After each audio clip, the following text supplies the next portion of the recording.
Hello, friends. I hope you are having a great day. So, I wanted to ask you a question in this blog post. And the question in this blog post, the whole topic, is are you happy with your life right now? Are you happy with the life that you are currently living? Are you happy in your family situation? Are you happy financially? Are you happy with where you are living? Are you happy with your job? What's your life status right now? Like, if you could post on Facebook, they've got those little emojis now, or whatever your favorite social media is, how would you post the status of your life right now? So, are you where you want to be? Are you where you thought you would be 10 years ago? So, for me, I've always had people asking me questions like that. Like, where do you want to be in 10 years from now? Where do you want to be 5 years from now? What things do you want to accomplish in your life? And for me, most of the answer is yes. I am extremely happy with my family.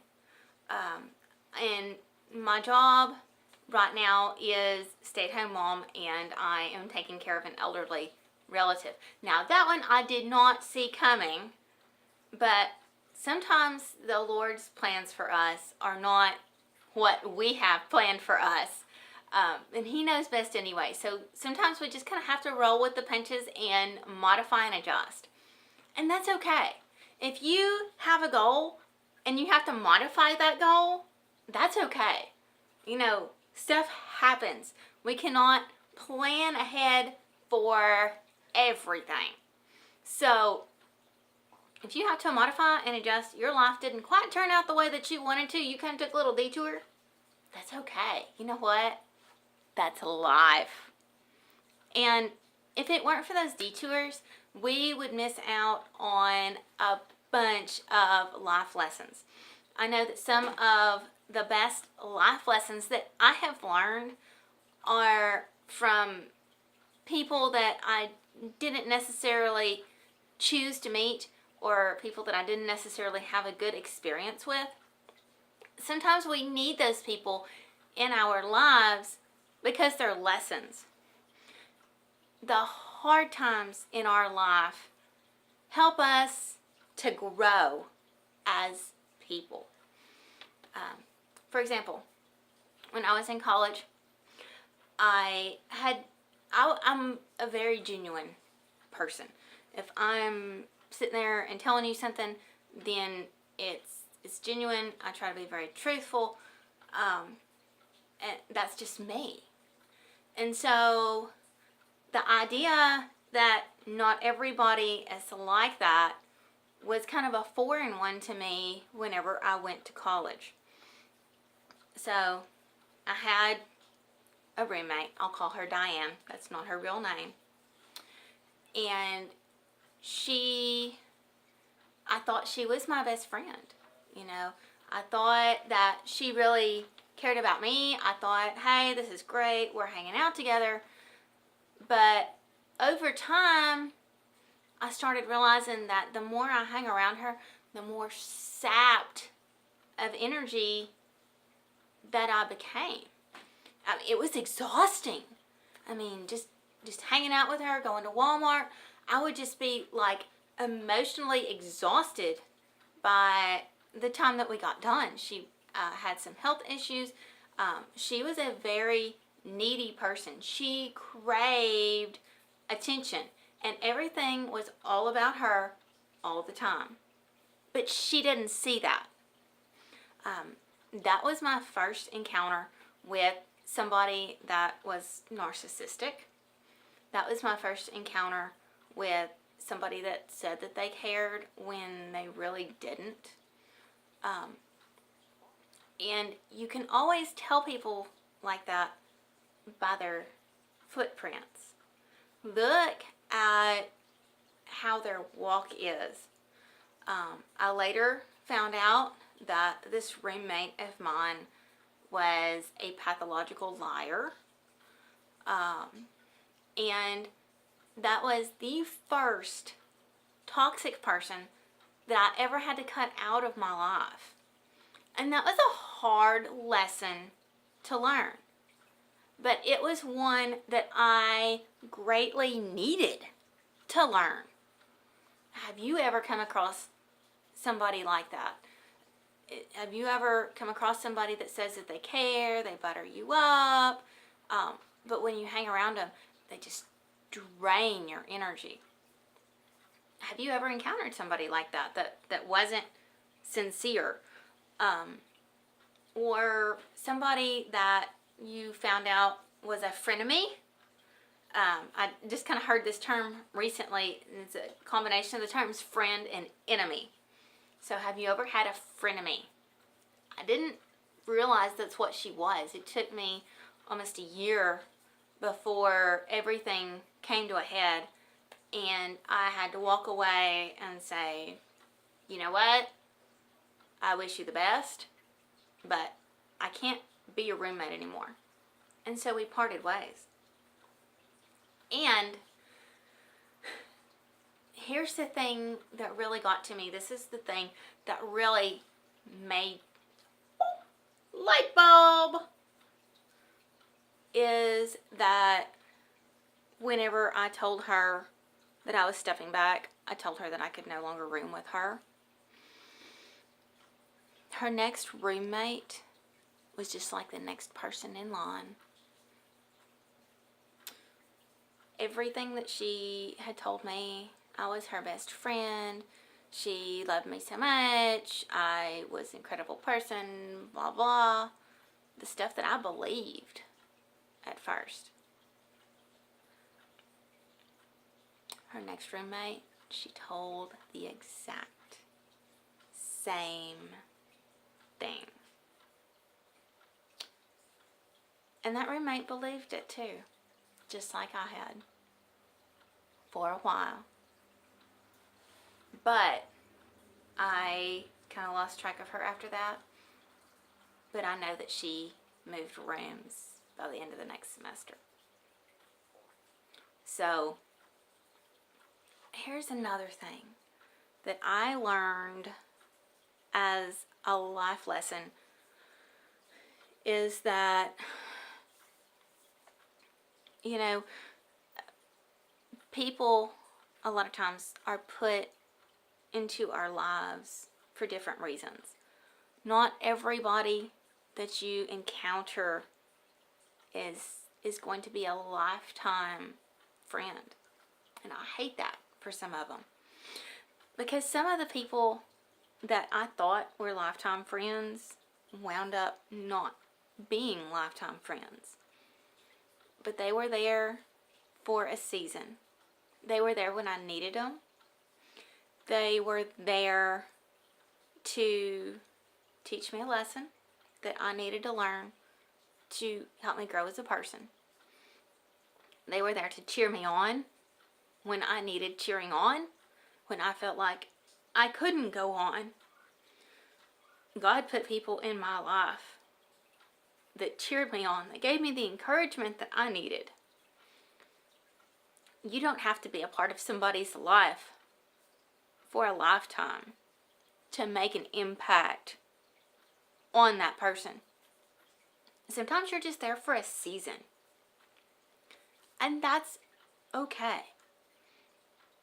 You know, I was a teacher for about 3 years before I stopped to stay home with my oldest son. And that first year was rough. It was super rough. Those were days that I would go to school. And on the way to school, I'd be driving. And as I was driving, I would be praying, Lord, I don't know that I can do this.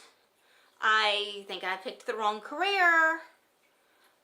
Lord, just please help me get through this day. Lord, please help me get through my hardest class. If I can just make it till lunchtime, I'll be okay. But Lord, I don't know that I can do this without you. I mean, I was signed into a 9-month contract. I was committed to the end of the year. There was no getting out. as well as I had just gotten married. We had just bought a house, and we needed to keep this roof over our heads. And my husband was still finishing up college. There was no choice. I had to continue on. But you know, that was a really good life lesson. And sometimes what you think people think of you is not what they actually think of you. I had one class period that was tougher than all the rest. And of course, it was the biggest class. And it was also the longest class. I don't really know why whoever designed the schedule thought that it would be a good thing to add 20 extra minutes onto the class period that's right before lunch and pack everybody into it. And pack in the combination of people that I had in that class. Not sure why they thought that was a good idea. I certainly didn't think it was a good idea. That was a class period that I struggled the most with. Y'all, I thought those kids hated me. I mean, there were times that at lunchtime I would be so miserable. I was exhausted because I was working. Like, I'd getting up at 5 o'clock in the morning, and I was probably working till like 9 o'clock at night. There was not a lot of downtime. It was just a tough time. So I was exhausted physically. I was exhausted emotionally. And I was exhausted mentally because I was trying to prepare all these lessons. I thought these kids hated me. Seriously. Fast forward 3 years or 2 years later, I was pregnant with my first child, and a student came to me and said, "Hey, Miss Webb, I'm needing some extra help with some of my homework. Can you stay in here at lunch and help me?" Sure, I'll be happy to. So I stayed in the room. And I was waiting for her and waiting for her and waiting for her, and she never came. And then a friend of mine, another teacher, came and she said, "Come here, take a walk with me." Take a walk with you? What are you doing out at the teacher's lounge? Aren't you supposed to be eating lunch? You know, come on, we've got like 30 minutes here. Okay, I'll take a walk with you. Because at this point, this friend had also become one of my mentors and one of my main teaching inspirations. She was somebody that was put in my life to lift me up whenever I needed it. And I will forever be grateful to her. And she said, "Let's take a walk." Like, okay. I said, "I can't. I'm waiting on the student." And she goes, "Come on, it'll be fun. Let's take a walk." So we took a walk. Just, you know, like down the hall and back. I left my room door open. I came back, it was closed. That's odd. Why is my room door closed? Somebody walked by and shut it? I hope I have my keys. Is it locked? Uh-oh. Well, my friend has her keys. It'll be go. So, all the lights were down. I opened the room door. And those kids that I thought hated me jumped out and yelled, "Surprise!" They had planned of their own accord a surprise baby shower for me. And they apologized for how they acted in the class. They said we were just stupid. And we're sorry about the way that we acted. So sometimes the things that you think people think about you are not true. You don't really ever know what another person is thinking unless you ask them to share their thoughts with you. And just because you wind up not being in somebody's life for a lifetime, even if you're just in their life for a season, then you can still make a difference to that person. You know, I still keep in contact with some of my students. And even I was very young when I was teaching. I started when I was 22, turned 23 shortly after. I quit when I was 25. So some of my students are like 6 years younger than I am because I just graduated college. They still call me Miss Webb. I still keep up with them on Facebook and other social media.